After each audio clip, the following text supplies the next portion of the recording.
இன்றைக்கி நம்ம பார்க்க போகிறது ஒரு கிராமத்து ஸ்டைலில் ஒரு லஞ்ச் காம்போ மெனு செய்யலாமா? இந்த மெனுவில் நம்ம பார்க்க போகிறது வெந்தய சாதம், கத்திரிக்காய் உருளைக்கிழங்கு கடையில், தென் தேங்காய் வணக்கி அரைச்ச துவையல் செய்யலாமா? ஃபஸ்ட்டு வந்து கத்திரிக்காய் உருளைக்கிழங்கு கடையல். இதுக்கு வந்து ஒரு குக்கரில் கொஞ்சமாக தண்ணி எடுத்துக்கிறோம். கத்திரிக்காயை இந்த மாதிரி சின்ன சின்ன பீஸாக கட் பண்ணி எடுத்துகிட்டு கத்திரிக்காயை இந்த தண்ணியிலே ஆட் பண்ணிடுங்க. இது கூட நான் ஒரு பெரிய சைஸ் உருளைக்கிழங்கா தோல் சீவிட்டு ஒரு 2 உருளைக்கிழங்கு சின்ன மாதிரி சைஸில் கட் பண்ணி அதையும் ஆட் பண்ணிவிட்டு ஒரு 3 தக்காளி, ஒரு 3 பச்சை மிளகா கீறிட்டு சேர்த்துக்கோங்க.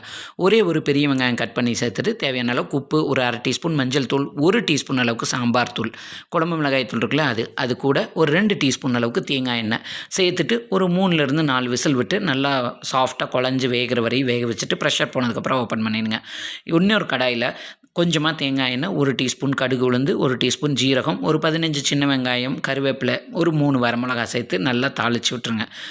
தாளிச்சிட்டு இப்போ வெந்த கத்திரிக்காயிலேருந்து அதில் எக்ஸஸாக இருக்க தண்ணியை வடிச்சிட்டு கத்திரிக்காய் உருளைக்கிழங்கு மட்டும் இதோட ஆட் பண்ணிவிட்டு ஒரு மத்தில் நல்லா கடைஞ்சிக்கிறோம். இது கூட ஒரு 1/4 டீஸ்பூன் பெருங்காயத்தூளும் ஆட் பண்ணிவிட்டு இதை நல்லா கடைஞ்சிக்கிறோம். ரொம்ப வலுவலுன்னு இல்லாமல் ஒரு 3/4 பதத்துக்கு கடைஞ்சிட்டு இப்போ எக்ஸஸ் வாட்டர் எடுத்து வச்சுருந்தோம் இல்லையா, அதையும் இதோட சேர்த்துட்டு கொஞ்சமாக மல்லி இலையும் கடைசியாக ஆட் பண்ணிவிட்டு இப்போ மிக்ஸ் பண்ணி விடுங்க. உங்கள் திக்னஸ்க்கு ஏற்ற மாதிரி அந்த தண்ணியை கூட்டி குறைச்சி சேர்த்துக்கலாம். இப்போ நெக்ஸ்ட்டு வெந்தய சாதம். இப்போ ஒரு குக்கரில் கொஞ்சமாக ஆயிலும் 1 டீஸ்பூன் அளவுக்கு கீயும் சேர்த்து எடுத்துக்கிறேன்.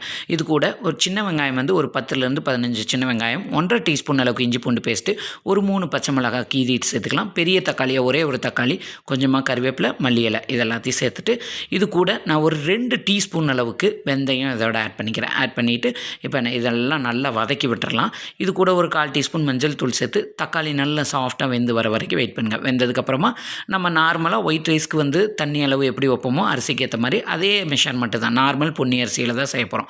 செஞ்சு தேவையான அளவுக்கு உப்பு சேர்த்துட்டு தண்ணி இந்த அளவுக்கு நுர கட்டி வந்ததுக்கப்புறமா நம்ம வாஷ் பண்ணி ஊற வச்சுருக்க நார்மல் பொன்னி அரிசியை வந்து இதோட ஆட் பண்ணி ஒயிட் ரைஸ்க்கு எத்தனை விசில் விடுவீங்களோ அது மாதிரி விட்டு எடுத்துக்கலாம். இப்போ துவையல்.